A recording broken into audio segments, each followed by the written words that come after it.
Ready কিন্তু। আসসালামু আলাইকুম। আমরা একদিন ঘুরতে আসলাম একদিন, তো চাচার হাতে ঝালমুড়ি খেয়েছিলাম, অনেক ভালো লাগে। তো আজকে আইছিলাম ঘুরতে, যদি চাচার ঝালমুড়ি পাই তাহলে আজকে ঝালমুড়ি খেয়ে যাবো। তো আইসা দেখি চাচারে পাইছি, আজকে ঝালমুড়ি বানাইতেছি। কিন্তু চাচার হাতের ঝালমুড়ি অনেক স্বাদ, খাইতে খুব টেস্ট। দেখা যাক চাচা কিরকম আজকে ঝালমুড়ি বানাইতে পারে, আমাদেরকে খাওয়াইতে পারে। আমার নাচের দিয়ে দাও। অবশ্যই অবশ্যই দেন, এটা দেন, জিগেবা দেন, ছোট ভাইটা দেন। এ দিবা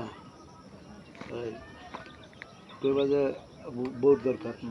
দাও আগে ছোট ভাইরে দাও, দাও দাও দাও, লো খাইছে লো বাবা, লো লো এই মাত্র খাইছে। লো লো লো লো। এইটা খাইছে ছোট ভাই, এটা খাও। জাল বেশি জাল বেশি, তাহলে আপনি খান ভাই, আপনি খান, খান ভাই, খান।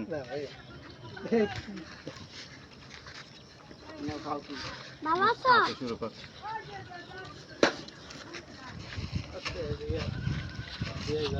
কেরম হয়েছে? অনেক স্বাদ ভাই, খুব হ্যাপি।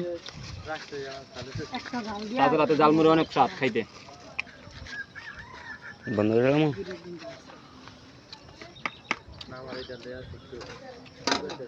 তো ভাই ভিডিওটা কেমন হলো সবাই একটু কমেন্টে জানাবেন।